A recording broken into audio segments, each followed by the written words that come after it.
Hey guys and gals, Nary here from Drake Wayne Gaming. As some of you know on Twitter, the Gaming Dragon. Today I'm coming back at you another Let's Play episode of Violet Memoir, Lucas's Path. So before we jump into it, just wanted to let y'all know that our Patreon is out for as little as $5. Y'all can help support the channel, get some awesome rewards like permanent access to our community Discord server and full access to upcoming Not Safe for Work videos. All that for as little as $5, y'all. Sorry if I'm a little out of breath, I just got done working out. Anyway, let's go ahead and jump right back into it, shall we? Alarm chain, you were up, and let's go. We're gonna be moving very soon, y'all. Very, very soon. Anyway, the shrill whine that slips from his throat is enough to completely shatter the mood and put me back on high alert. His whole body is rigid, even worse than last night. No! Did I just royally mess everything up? Please, just... He's not able to get any more words out, and he turns to go into the building, raw panic enveloping all his features.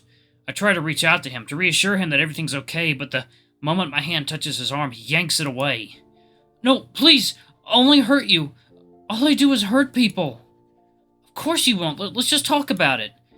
I can't. Then without another word, he turns and runs into the building.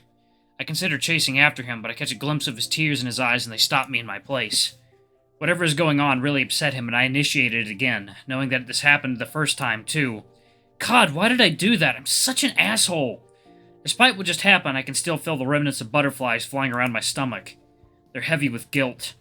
After some amount of time has passed, I enter the building as well, ignoring the stinging in my eyes. My phone buzzes and I'm embarrassed by how fast I ripped it out, praying that it's Lucas. But it's just Aura, and it's a single message. Single, painful, and soul-crushingly familiar. What happened? I don't answer him. I can barely see the screen through the tears in my eyes. I did it again. Why do I keep doing it?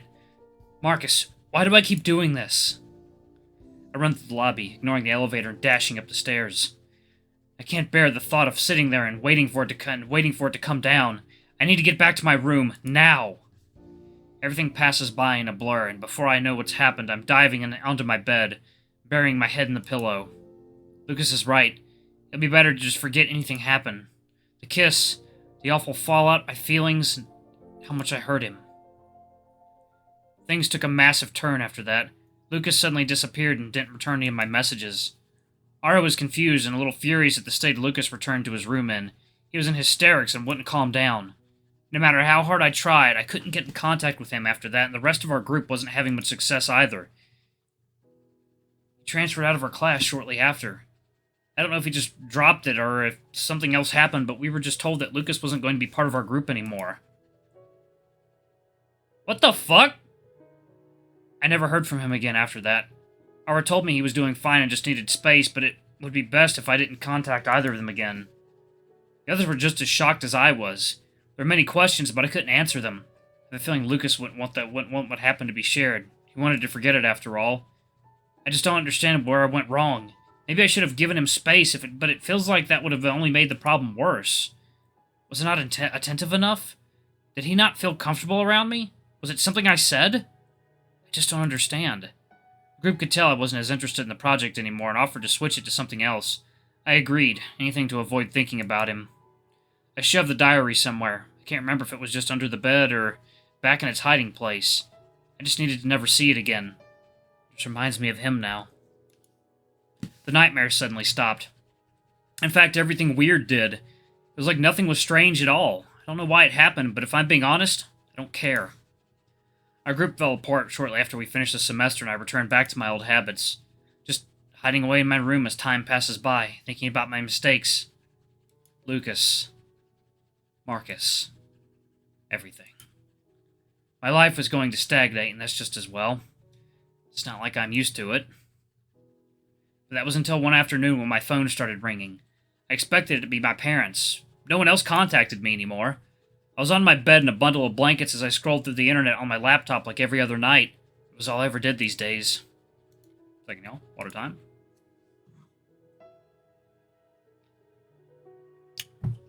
Oh, I hope I didn't mess up, y'all. Despite my desire to just let the phone ring, I know my mother would be furious if I didn't answer. I'd never hear the end of it. I didn't have the energy for that. But it wasn't her voice on the other side. What I did hear was a thick Russian accent belonging to someone I never expected to hear from again. Privyet, Wallace. It's been a while, has it not? Kostya. That's me, friend. Why are you calling?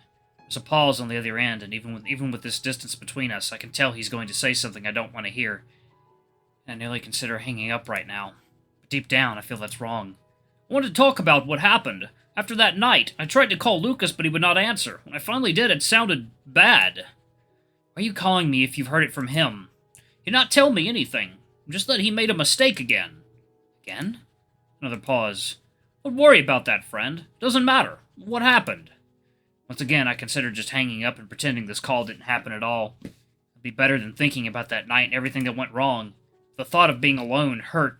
The thought of being alone hurt, and even if he's just using me for information, I'd welcome the contact. I didn't realize how much I'd miss it. Things were going well, but then we kissed and Lucas freaked out. It happened before this time. It seemed worse. It happened before, but this time it seemed worse, and I don't know what happened. I wish I never did it. There's no immediate response to that. The only sound coming through the phone is his deep breathing, and it brings back memories of Lucas's breath against my lips, forcing me to shut my eyes, trying to block it out. Lucas is complicated. That's an understatement. If there's one thing I know about him since we met again, it's that he truly cares about you and likes you, more than a friend. That scares him. Why? The last time Lucas got close to someone like that, something bad happened. Did they... No, they were alive. Just things happened, and I think that seriously affected Lucas. As soon as his emotions for you started to bloom, the fear of it happening again grew as well. What was I supposed to do then? Not only did nothing happen between us, but I lost my closest friend. For the first time since this call, Kostya laughed. But it wasn't a happy one. It was one of pain and pity. It didn't feel entirely directed at me, though. Lucas needs to work out his own problems, but he'll never confront them alone. He needs someone willing to step up and force him to confront them. I feel that would have just upset him more. True, but I know you could have done it. If he felt a little more comfortable with you, or maybe if he felt what he was missing if he left it there. So what? I should have him hang out. I should have hung out with him more and been more assertive? Not assertive, proactive. Lucas is poor at communicating his deeper feelings, and if someone doesn't step up, he'll keep them buried down. The worst you can do is give him space. He'll just lock himself in his head and run through all the worst possible scenarios. He needs to be pulled out of his own mind before he self-sabotages. Well, it's too late now. Yes, I'm sorry, friend. I just thought you might want to know. For closure. Or for the next run. Are you still around here? I'll be going back to Russia when I graduate, but for now, I'll be around. Do you think we could hang out? Of course, friend. I wouldn't have called otherwise. You were worried about me? The Pine Martin you might be familiar with mentioned you could use some company. Of course Aura would. Even if he's not entirely happy with me after everything turned out, he'd still worry enough to get someone to check on me. Can we meet now? Of course. Where do you want to meet? Do you remember that cafe we went to? I think it would be nice to see everyone there. I'll meet you there. Be swift. It'll be getting dark soon. We hung up and I got dressed in a hurry. Everything was still a mess. I learned nothing about Helen and lost nearly all my friends in the process. But it wasn't all bad. I didn't lose everything. I just hope Lucas is okay and is able to find some new friends again. Maybe one day we can talk again and sort everything out. Water time?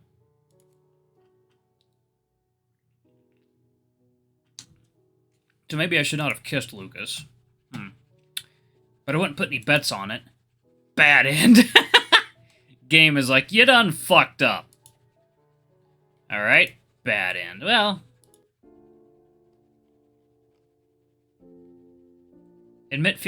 That's the thing, though.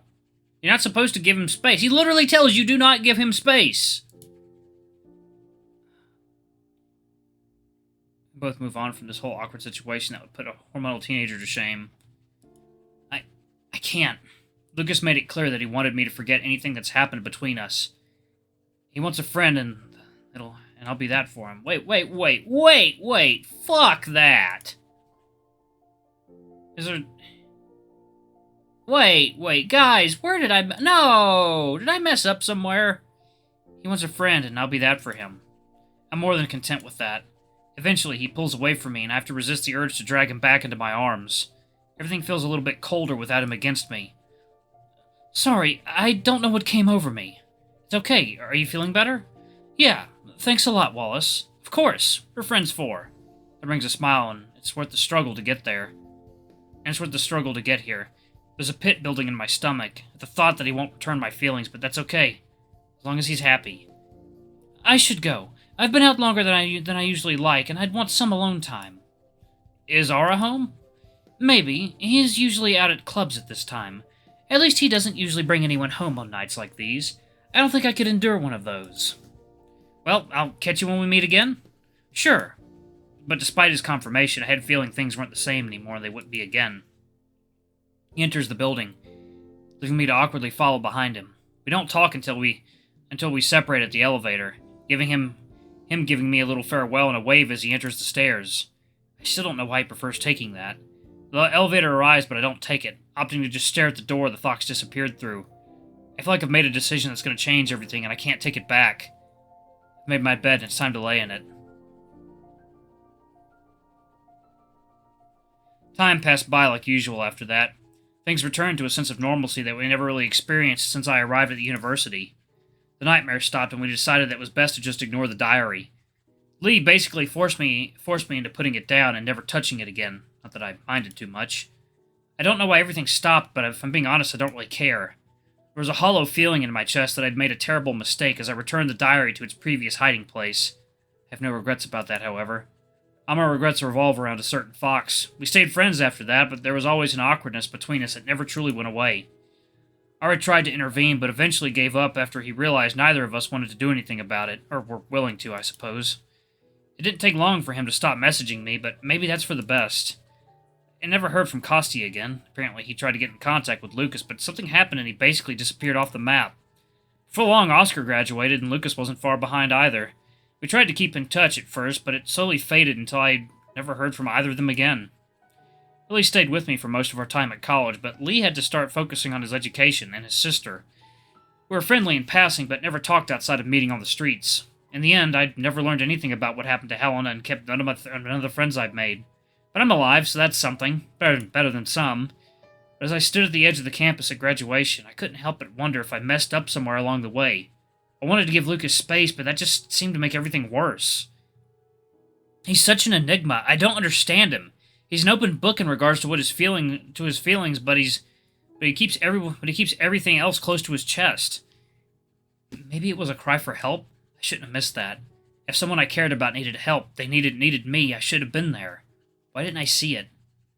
Not that any of that matters anymore. Now it's just me again. I failed, didn't I? I didn't change.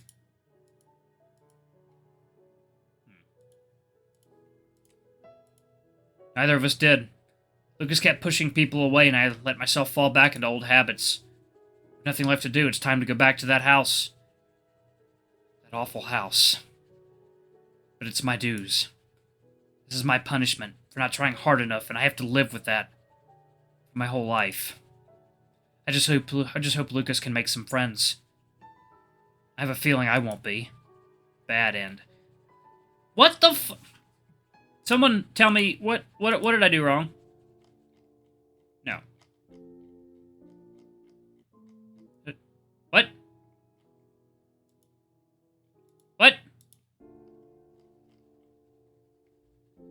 What? What happened? Come on, guys. What happened here? I'm a little confused. Could y'all in the comments let me know what the fuck is going on, please? It seems that somewhere we got derailed. Okay, well, you know, it wasn't without merit. We got both of the bad endings, so we covered that content at least. They sucked. They're bad endings, so that's supposed to be good. But yeah, y'all, in the comments, just let me know where I messed up along the way. I want to continue along this path in the story. I really like Violet Memoir. Anyway, y'all, thanks so much for watching. Don't forget to like, comment, subscribe, ring that notification bell, and check out the Patreon you can. It always helps. Anyway, I love you all. I'll see y'all in the next video. Bye-bye!